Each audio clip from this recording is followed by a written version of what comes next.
Class 12th physics lesson 1 billion. Billion क्या होता है, आज इस चैप्टर के बारे में हम लोग पढ़ेंगे। पहला पढ़ेंगे मिश्रण। मिश्रण क्या है उसमें, तो दो या दो से अधिक पदार्थों की समांगी, दो या दो से अधिक पदार्थों के को मिलाने पर जो बनता है उसे मिश्रण कहते हैं। आप लिख सकते हैं कि दो या दो से अधिक पदार्थों को मिलाने पर मिश्रण बनता है। मिश्रण कितने प्रकार के होते हैं, मुख्य रूप से दो प्रकार के होते हैं, एक समांगी मिश्रण और एक विषमांगी मिश्रण। समांगी मिश्रण क्या होता है, तो समांगी मिश्रण में आप कह सकते हैं कि समांगी मिश्रण दो या दो से अधिक पदार्थों को मिलाने पर जब उन्हें अलग अलग देखा जा सके तो उन्हें समांगी मिश्रण कहते हैं। मतलब उनको अलग अलग अगर देखा जा सके तो उनको समांगी मिश्रण कहते हैं। क्या आप देख सकते हैं, लेकिन हमको लगता है कि यह आंसर गलत हो सकता है, क्योंकि दो या दो से अधिक पदार्थों को मिलाने पर जब उन्हें अलग अलग नहीं देखा जा सकता तो उन्हें समांगी मिश्रण कहते हैं। और विषमांगी मिश्रण क्या होते हैं, दो या दो से अधिक पदार्थों को मिलाने के बाद उन्हें अलग अलग देखा जा सके उसे समांगी मिश्रण कहते हैं। ये सही है। इसमें देखो समांगी मिश्रण में आप लोग लिखोगे जब दो या दो से अधिक पदार्थों को मिलाने पर उन्हें अलग अलग नहीं देखा जा सके, यहाँ पे नहीं जोड़ लेना, नहीं देखा जा सके, नहीं देखा जा सके तो उन्हें क्या कहते हैं, समांगी मिश्रण कहते हैं। और विषमांगी मिश्रण किसे कहते हैं, जब दो या दो से अधिक पदार्थों को मिलाने के बाद उन्हें अलग अलग देखा जा सके उन्हें क्या कहते हैं, विषमांगी मिश्रण। जैसे जल और मिट्टी को जब मिलाओगे तो इसे देखा जा सकता है, लेकिन जल में जब पानी को मिलाओगे और घोलने के बाद इन्हें आसानी से देखा नहीं जा सकता। अब आते हैं हम विलयन वाले चैप्टर पे। तो विलयन क्या होता है, विलयन के बारे में पढ़ेंगे। विलयन, विलयन क्या है, दो या दो से अधिक पदार्थों का समांगी मिश्रण ही विलयन कहलाता है। आप लिख सकते हो दो या दो से अधिक पदार्थों का समांगी मिश्रण विलयन कहलाता है। विलयन क्या होते हैं, विलयन दो कारकों से मिलकर बने होते हैं, एक विलय होता है और एक विलायक होता है। आप सिंपल भाषा में समझ सकते हैं, इसमें जो कम, देखो विलायक बड़ा है, इसमें 4 अक्षर है, इसमें 3 है, तो विलय छोटा है ना, तो आप कह सकते हो विलयन में जो कम मात्रा में होते हैं तथा घुलने का कारण, देखो वह पदार्थ जो विलयन में कम मात्रा में उपस्थित होता है विलय कहलाता है। जिसे घोला जाता है और ये विलय कहलाता है। मतलब जिसको घोला जाता है वो हमेशा विलायक कहलाता है। विलायक क्या होते हैं, वह पदार्थ, आप लिख सकते हो विलायक में वह पदार्थ, विलायक में आप लिख सकते हैं वह पदार्थ जो विलयन में अधिक मात्रा में उपस्थित होते हैं विलायक कहलाते हैं। विलायक का मतलब क्या होता है कि किसी भी विलयन में विलायक सदैव एक होता है। किसी चाहे कितने भी विलयन हो उसमें विलायक सदैव एक ही होता है। विलयन सदैव विलायक की अवस्था को दर्शाता है। अब जैसे अब आपको पूछ दिया जाए कि चीनी और पानी में विलय और विलायक कौन है, तो चीनी और पानी कम मात्रा में जो होते हैं वो सदैव किसका काम करेंगे, विलय का, और जो अधिक मात्रा में होगा वो किसका काम करेगा, विलायक का काम। तो इसमें कम मात्रा में कौन होंगे, तो देखो चीनी लोगे,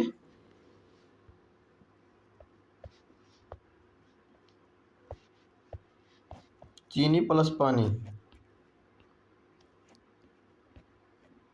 चीनी प्लस पानी लोगे, चीनी जो रहेगी वह कम मात्रा में रहेगी और पानी जो रहेगा वो किस में रहेगा, ज़्यादा मात्रा में रहेगा। पानी जो रहेगा वो ज़्यादा मात्रा है, तो जो कम मात्रा में होगी वो किसका काम करेगी, वह विलय का काम करेगी, और जो अधिक मात्रा में रहेगी वो किसका काम करेगी, विलायक का काम करेगी। तो आप कह सकते हो कि चीनी और पानी में चीनी जो है वो विलय है और पानी जो क्या है, विलायक है, क्योंकि पानी सदैव एक ही होता है। आप देखो उस पानी में तुम दूध डाल सकते हो, उस पानी में चीनी डाल सकते हो, चायपत्ती डाल सकते हो, सब कुछ डाल सकते हो, लेकिन जो विलायक का काम है वो कौन करेगा, पानी, और विलय का काम कौन करेगा, चीनी, चायपत्ती और अदरक और दूध, ये सब जितने हैं सब किसका काम करेंगे, ये सब के सब विलय का काम करेंगे। अब आते हैं विलयन के प्रकार। विलयन के प्रकार दो प्रकार के होते हैं। पहला होता है कौन सा, तनु और सांद्र विलयन। तनु और सांद्र विलयन क्या होते हैं, ये देखो अवयव के मात्रा के आधार पर है। तो अब तनु और सांद्र विलयन किसे कहते हैं, वह विलयन जिसके इकाई आयतन में विलय की सांद्रता कम होती है, वह विलयन जिसके इकाई आयतन में विलय की सांद्रता कम होती है तनु विलयन कहते हैं। ये क्वेश्चन वेरी वेरी इंपॉर्टेंट आप लिखना इसको, क्योंकि ये आपसे पूछता है। मैंने कहा था वह विलयन, अब आगे आप लिखेंगे वह विलयन जिसके इकाई आयतन में विलय की सांद्रता अधिक होती है और सांद्रता सांद्र विलयन कहलाते हैं। तो आप सिंपल लिख सकते हो कि वह विलयन जिसके इकाई आयतन में विलय की मात्रा कम होती है, जो कम मात्रा में होते हैं विलय, जो कम मात्रा में घुले होते हैं वो तनु विलयन कहलाते हैं, और जो गाढ़ा विलयन होता है वो सांद्र विलयन कहलाता है। तो गाढ़ा का मतलब जिसमें विलय की मात्रा क्या हो, ज़्यादा हो। जैसे चीनी और पानी में अगर चीनी को ज़्यादा मात्रा में डाल दिया जाता है तो सीरा बन जाता है, तो इसमें विलय की मात्रा क्या हो गई, ज़्यादा हो गई, तो ये क्या हो जाएगा, सांद्र विलयन। अब आता है संतृप्त और असंतृप्त विलयन।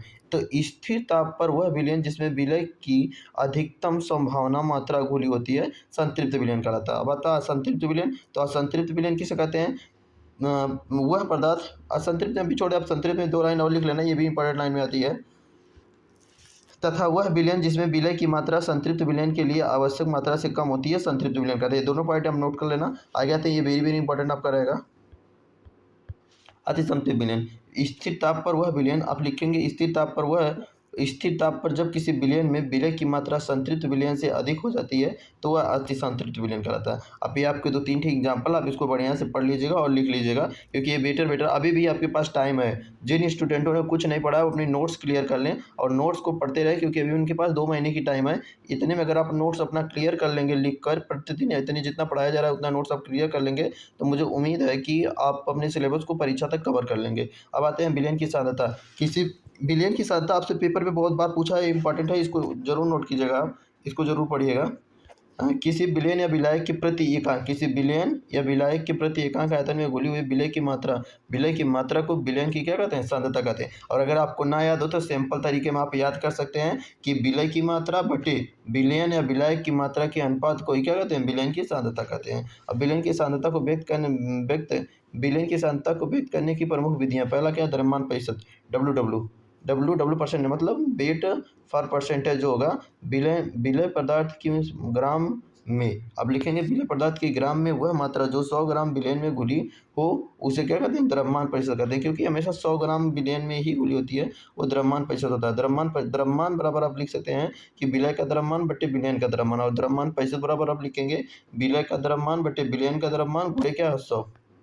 सवाल है, आप सवाल थ्योरी बेस्ड आप क्वेश्चन लगा सकते हैं। दिया है कितना, दिया है कि 100 ग्राम KCl पोटेशियम क्लोराइड को 400 ग्राम जल में घोला जाता है, तो KCl के द्रव्यमान की प्रतिशतता कहती है। पहले तो आप क्वेश्चन लिखेंगे, इसका सवाल क्या लिखेंगे कि द्रव्यमान प्रतिशत बराबर विलय का द्रव्यमान बटे विलयन का द्रव्यमान गुणे 100। अब इसमें विलय कौन है, जो कम मात्रा में रहेगा वो कौन होगा, विलय। तो कम मात्रा में कौन गुणा है, कम मात्रा में जो है वो 40 है, और अधिक मात्रा में जो है कौन है, 400 है। तो आप 40 लिख लिए, 400 लिख लिया, और गुणे कितना लिख लेंगे, 100 लिख लेंगे, गुणे आप 100 लिख लेंगे। तो जब 100 लिख लेंगे तो 2 जीरो से इसका 2 जीरो कट जाएगा, और 4 से इसको काटेंगे तो 4 एक कम 4 हो जाएगा, और 4 दहा में 40 हो जाएगा। इतना हो जाएगा, दोनों से आप जीरो से जीरो काट लेंगे, लेकिन माफ़ कीजिएगा यहाँ 400 ये गलत दिया है आपका आंसर। इसका आंसर 10% आएगा। कितना आएगा, 10%। कैसे, क्योंकि 440, आप देखिए ऊपर 400 लिखेंगे, विलयन का द्रव्यमान 400, उसमें 444 दिया, तो ये 10% इसका आंसर आएगा। अगला क्वेश्चन आप लगाएंगे। एक बार फिर से मैं इस क्वेश्चन को बता दे रहा हूँ। आप ऊपर लिखेंगे 40, नीचे लिखेंगे आप 400, और गुणे लिखेंगे आप 100। 2 जीरो से यहाँ नीचे का 2 जीरो कट जाएगा, 4 एक कम 4, और 4 दहा में 40, 4 दहा में 40, ये 10 है, 1 है, 4 दहा में 40, तो 10% इसका क्या आ जाएगा, आंसर आ जाएगा। अब आते हैं अगले क्वेश्चन पे, आयतन परिषद पे आ जाते हैं। आयतन परिषद क्या है सर, तो देखो किसी विलयन के 100 मिलीलीटर आयतन में उपस्थित 100 मिलीलीटर आयतन में उपस्थित विलय के मिलीलीटर में आयतन को आयतन परिषद कहते हैं। विलय के मिलीलीटर में आयतन को आयतन परिषद कहते हैं। आयतन परिषद बराबर विलय का आयतन बटे विलयन का आयतन गुणे 100। आप लिख सकते हो कि किसी विलयन के आयतन मिलीलीटर में तथा विलयन का आयतन, किसी विलय का आयतन मिलीलीटर में तथा विलयन का आयतन मिलीलीटर में लीटर गुणे 100 से गुणा करने पर जो प्राप्त होगा वह आयतन परिषद हो जाएगा। अब क्वेश्चन इस पर एक बेस्ट क्वेश्चन लगा लेना, आप इसको जरूर पढ़िएगा, ये वेरी वेरी इंपॉर्टेंट में आपका थ्योरी है। आगे चलते हैं। पार्ट्स पर मिलियन और पार्ट्स पर बिलियन, आपको दोनों के दोनों टॉपिक इंपॉर्टेंट है, और इसको वेरी वेरी इंपॉर्टेंट करके आप इनको नोट्स कर लीजिएगा और इसको बेहतर तरीके से आप पढ़िएगा। पार्ट्स पर मिलियन क्या होते हैं, किसी बिलियन के 10 के पावर 6 ग्राम में उपस्थित, किसी बिलियन के 10 के पावर 6 ग्राम में उपस्थित विलय पदार्थों के भागों की संख्या पार्ट्स पर बिलियन कहलाती है। किसी बिलियन के 10 के पावर 6 लाख, 10 के पावर 6 आप कह सकते हो, या तो कह सकते हो 10 लाख, दोनों में से आप एक कह सकते हो। हमको उम्मीद है कि आप 10 लाख ना बोल के डायरेक्ट लिखिए कि किसी बिलियन के 10 के पावर 6 ग्राम में उपस्थित विलय के पदार्थों के भागों की संख्या पार्ट्स पर मिलियन कहलाती है। पार्ट्स पर मिलियन का सूत्र होता है विलय का द्रव्यमान बटे विलयन का द्रव्यमान गुणे 10 के पावर 6। अब इस पर एक क्वेश्चन लगा लीजिएगा। क्वेश्चन दिया है कि 9.6 × 10 के बाद 3 ग्राम O2 ऑक्सीजन में समुद्री जल को प्रति किलोग्राम में घुली O2 की सांद्रता पार्ट्स पर बिलियन में ज्ञात कीजिए। तो आप लिखेंगे विलय। देखिए इसमें विलय की मात्रा और विलय की मात्रा आपको निर्धारित करना होगा। तो देखो विलय की मात्रा इसमें दिया है कितना, 9.6 × 10 की पावर -3। ये आपको लग रहा होगा सर कि यहाँ तो 9 दशमलव दिया है, 9.3 दिया और यहाँ 1 दिया, तो हाई ज़्यादा होगा, 9.3 ज़्यादा और 1 क्या है, कम है। लेकिन ऐसा नहीं है अल्लाह, क्योंकि ये 10 के पावर -3 का जब गुणा किया गया, इसको 3 अंक आगे करोगे तो इसका मान आ जाएगा 0.000 0.009 आ जाएगा, क्योंकि 2 अंक दशमलव आगे जाएगा तो ये 0.009 आ जा 3 आ जाएगा, 93, तो यह 1 से कम हो जाएगा, इसलिए यह विलय हो जाएगा और यह 1 किलोग्राम जो है, यह प्रति 1 किलोग्राम जो है ये क्या हो जाएगा, विलायक का काम करेगा। अब देखिए, अब विलय लिखेंगे 9.4 × 10 की पावर 3 गुणे विलयन लिखेंगे तो ये कितना हो जाएगा 3, 1000 में कितने होते हैं ग्राम, तो 1 किलोग्राम में 1000 ग्राम होते हैं, 10 की पावर 6 हो जाएगा,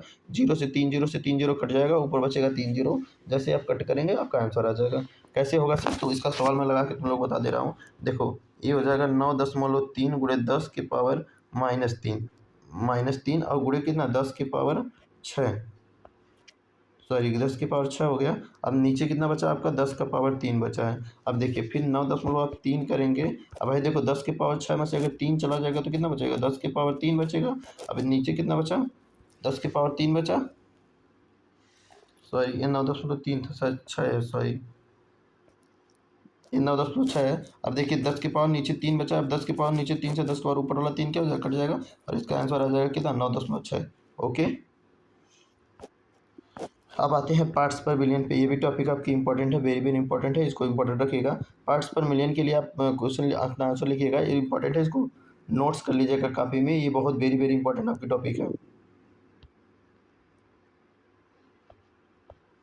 लिखिएगा किसी बिलियन में 10 की पावर, उसमें कितना था 10 की पावर 6, इसमें क्या करोगे, किसी बिलियन में 10 की पावर 9 से भाग 9 10 की पावर 9 भागों में उपस्थित विलय के भागों की संख्या को पी कहलाती है। आप लिख सकते हैं कि विलय का द्रव्यमान बटे बिलियन का, अगर इसको नहीं आपको याद है ना तो मैं जो बता रहा हूँ उसको लिख लीजिएगा कि विलय का द्रव्यमान बटे बिलियन के द्रव्यमान, विलय का द्रव्यमान बटे बिलियन के द्रव्यमान को 10 की पावर 9 से गुणा करने पर जो प्राप्त होता है उसे पी कहते हैं। और नहीं तो आप लिख सकते हैं कि विलय के द्रव्यमान तथा विलयन के द्रव्यमान के अनुपात, विलय के द्रव्यमान तथा विलयन के द्रव्यमान के अनुपात में 10 की पावर 9 से गुणा करने पर, 10 की पावर 9 से गुणा करने पर जो प्राप्त होता है उसे पार्ट्स पर बिलियन कहते हैं।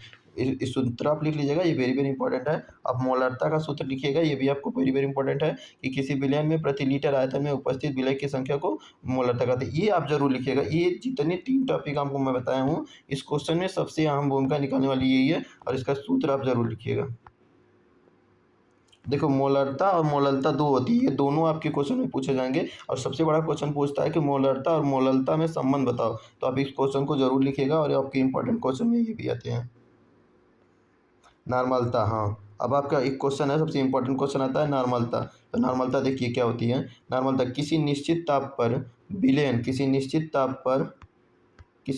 ताप पर विलयन के 1 लीटर में घुलित, विलयन के 1 लीटर में घुलित विलय विलय के ग्राम तुल्यांकों की संख्या को उस ताप पर विलयन की नॉर्मलता कहा जाता है। अब फिर से एक बार सुन लीजिए कि किसी निश्चित ताप पर विलयन के 1 लीटर में घुलित विलय के ग्राम तुल्यांकों की संख्या को उस ताप पर विलयन की नॉर्मलता कहते हैं। नॉर्मलता का सूत्र होता है विलय का ग्राम तुल्यांकों की संख्या बटे विलयन का आयतन लीटर में। आप सिंपल लिख सकते हो कि विलय के ग्राम तुल्यांकों की संख्या तथा विलयन का आयतन लीटर के अनुपात को नॉर्मलता कहते हैं। और नॉर्मलता परसेंटेज अगर आप निकालेगा तो ये 1000 हो जाएगा। जब यह मिलीलीटर, जब इसका आयतन जो होगा अगर मिलीलीटर हो, लीटर में नहीं मिलीलीटर में हो जाएगा तो आप 1000 से गुणा करेंगे, और अगर ये लीटर में रहेगा तो आप 1000 से गुणा नहीं करेंगे।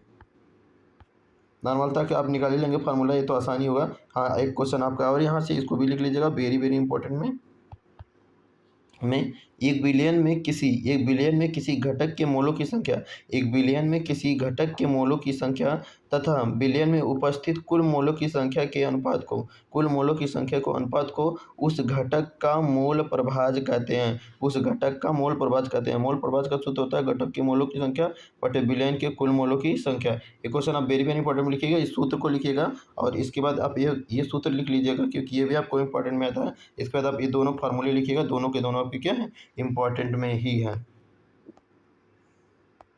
अब ये थ्योरी बेस्ड क्वेश्चन मत लगाइएगा क्योंकि ये पूछता नहीं है आपको, बस खाली इसका न्यूमेरिकल और बेस। देखिए मैंने आपको एक क्वेश्चन बोला था मोलरता और नॉर्मलता में संबंध पूछेगा, 2 नंबर में पूछेगा और जरूर पूछेगा। आप इसको याद रखिएगा कि मोलरता और नॉर्मलता में यही संबंध होता है कि मोलरता बटे नॉर्मलता करने पर तुल्यांकी भार बटे विलयन का अणुभार होता है। ये संबंध आप जरूर रखिएगा, ये 2 नंबर आपको दे के जाएगा क्योंकि 2025 के पैटर्न का क्वेश्चन है, और फिक्स ये 2 नंबर आपको देगा।